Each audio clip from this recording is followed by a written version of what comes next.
semuanya. Jadi di video pembelajaran kali ini kita akan membahas tentang pergolakan di awal revolusi. Dimengerti baik-baik ya. Sebelum masuk ke materi, ada baiknya kita perkenalan dulu kepada pemateri kita. Yang pertama ada aku, Setia, dan yang kedua ada JJ, temen aku, dan yang ketiga ada Adi Sucipta. Eits, kalian tahu nggak sih, kemerdekaan Indonesia pada tanggal 17 Agustus 1945 bukan merupakan akhir perjuangan masyarakat Indonesia menuju bangsa yang majemuk. Nyatanya banyak terjadi pergolakan dari dalam juga luar negeri yang terjadi dalam periode pasca kemerdekaan. Jadi pembahasan kita pada video kali ini yang pertama ada perebutan senjata dan pengambil alihan kekuasaan dari pihak Jepang. Yang kedua ada kedatangan sekutu dan nikah. Itu dibagi menjadi yang pertama pertempuran Medan Area, yang kedua Bandung Lautan Api, yang ketiga Palagan Ambarawa, yang keempat pertempuran Surabaya, yang kelima pertempuran Palembang, yang keenam Puputan Magalana, dan yang ketujuh pertempuran Makassar. Perebutan senjata dan pengambil alihan kekuasaan dari pihak Jepang. Jepang yang sudah menyerah masih ada di Indonesia karena diperintahkan oleh sekutu untuk menjaga status quo. Beberapa peristiwa perebutan senjata terjadi setelahnya sebagai akibat dari Jepang yang bersikukuh menjaga status quo-nya. Nah, apa sih status quo ini? Mempertahankan status quo berarti menjaga segala sesuatunya sebagaimana adanya saat ini. Gerakan sosial merupakan contoh saat status quo mungkin ditentang. Peristiwa perebutan senjata.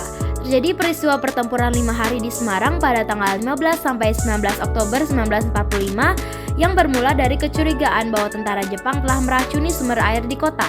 Di berbagai daerah, para pemuda dan tokoh nasionalis Indonesia juga melakukan pengambil alihan kekuasaan sipil dan militer dari tangan Jepang. Misalnya di Malang pada 3 Oktober 1945, di tahun yang sama yaitu di Palembang pada tanggal 8 Oktober, di Surakarta tanggal 13 Oktober, dan di Aceh pada tanggal 12 Oktober, dan lain-lainnya. Yang kedua, kedatangan sekutu dan nikah. Meskipun tentara Inggris sebagai perwakilan sekutu baru datang ke Jakarta pada September 1945, tentara sekutu sebenarnya sudah datang ke Indonesia beberapa bulan sebelumnya di beberapa wilayah di Indonesia bagian timur.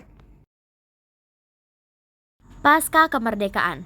Tanpa menyadari perkembangan yang terjadi di Indonesia, pemerintah kerajaan Belanda dan Inggris menandatangani Civil Affairs Agreements di Chequers, Inggris pada 24 Agustus 1945.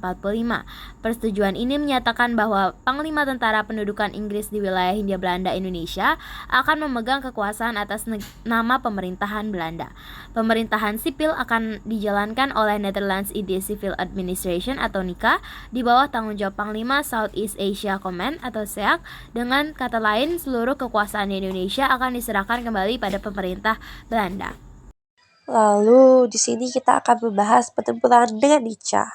Yang pertama ada pertempuran Medan Area, yang kedua ada Bandung Lautan Api, yang ketiga ada Palagan Ambarawa, yang keempat ada pertempuran Surabaya, yang kelima ada pertempuran Palembang, yang keenam ada Puputan Magalana, dan yang terakhir ada pertempuran Makassar. Yang pertama, kita akan membahas pertempuran Medan Area. Pertempuran ini berasal ketika sekutu mendarat di kota Medan pada tanggal 9 Oktober 1945 di bawah pimpinan Brigadir Jenderal T.I.D. Kelly. Pada awalnya, pemerintah Indonesia di Sumatera Utara menerima baik kedatangan pasukan Inggris yang berkaitan dengan tugasnya membebaskan tawanan perang Belanda. Namun, pada 13 Oktober 1945, salah seorang tentara Nica, penghuni hotel di Jalan Bali, merampas dan menginjak-injak lencana merah putih yang dipakai pemuda Indonesia. Dari sanalah peristiwa pertempuran ini dimulai. Para pemuda menyerang gedung pemerintah yang dikuasai sekutu. Pertempuran ini kemudian menjalar ke beberapa kota lainnya seperti Pematang Siantar dan Dasagi. Nah, selanjutnya ada peristiwa Bandung Lautan Api. Peristiwa Bandung Lautan Api ini terjadi pada tanggal 23 Maret 1946. Hal ini bermula ketika sebuah pesawat Dakota milik RAF atau Angkatan Udara Kerajaan Inggris berputar-putar di atas kota Bandung. Nah, pesawat ini sengaja berputar-putar loh di atas kota Bandung dengan membawa ribuan lembar kertas yang dilemparkan guna menekan para tentara Republik Indonesia dan laskar-laskar rekat untuk mengosongkan Bandung dalam waktu 24 jam. Sebelum terjadi pembumihangusan Bandung, sebenarnya telah ada beberapa rentetan peristiwa yang secara langsung menjadi pemati akan kejadian ini.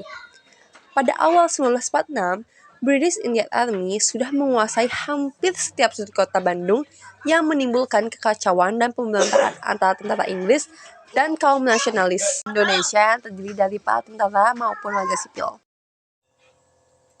Selanjutnya ada Palagan Ambarawa.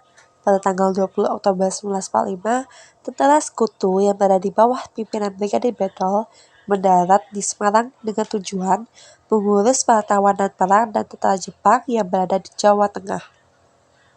Kedatangan sekutu ini diboncengi oleh Nica. Kedatangannya pada mulanya disambut baik oleh Gubernur Jawa Tengah, Mr. Wongsonegoro, yang menyepakati akan menyediakan bahan makanan serta berbagai keperluan lain demi kelancaran tugas sekutu. Sementara itu, sekutu berjanji tak akan mengganggu kedaulatan Republik Indonesia.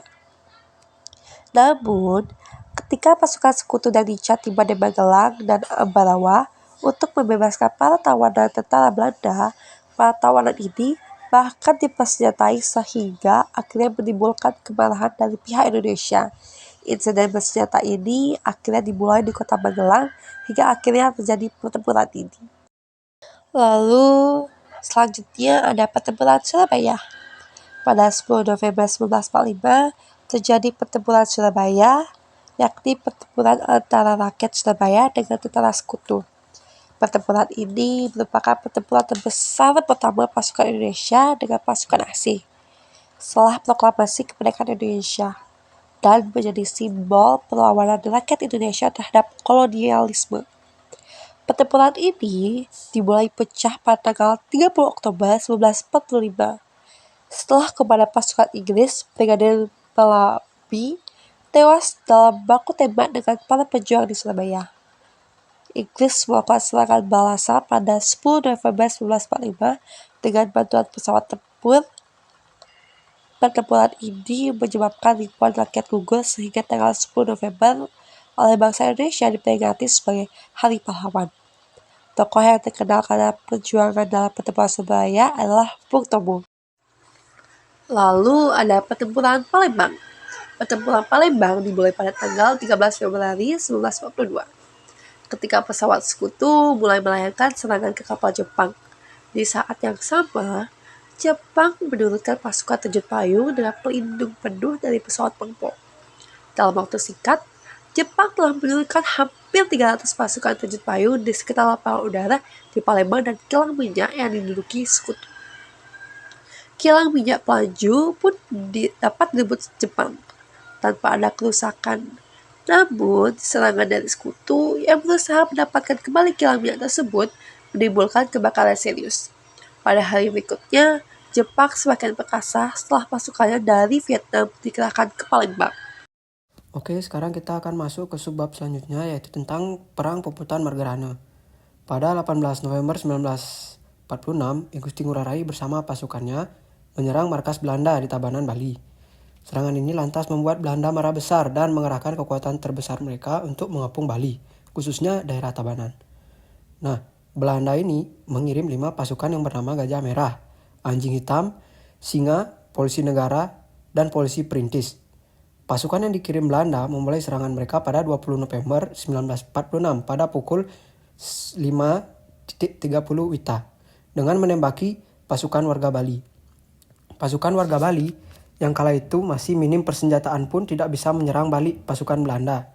Sekitar pukul 9 WITA, pasukan Belanda yang berjumlah sekitar 20 orang mulai mendekat. Nah, selanjutnya tak lama kemudian suara tembakan pun mulai terdengar. Rupanya, sebanyak 17 orang pasukan Belanda berhasil ditembak mati oleh pasukan Ciung Wanara yang dipimpin oleh I Gusti Ngurah Rai. Setelah kehilangan beberapa pasukannya, Belanda pun melakukan aksi serangan dari berbagai arah terhadap pihak Bali. Akan tetapi, serangan ini berhasil ditangkis oleh pasukan Ciung Wanara. Belanda yang mulai kewalahan memilih mundur sejauh 500 meter ke belakang untuk menghindari pertempuran. Kondisi ini kemudian dimanfaatkan oleh I Gusti Ngurah Rai dan pasukannya untuk melarikan diri dari kepungan musuh. Nah, selanjutnya kita akan membahas tentang pertempuran Makassar. Pada September 1945, Belanda kembali datang dan menjajah Indonesia. Bahkan, Kota Makassar berhasil langsung dikuasai pada saat itu. Tidak lama kemudian, tentara Belanda bernama KNIL atau KNIL mengambil alih Naral di Mariso yang dulunya ditempati oleh Jepang. Rakyat Sulawesi pun menjadi marah karena tidak suka diperintah kembali oleh Belanda.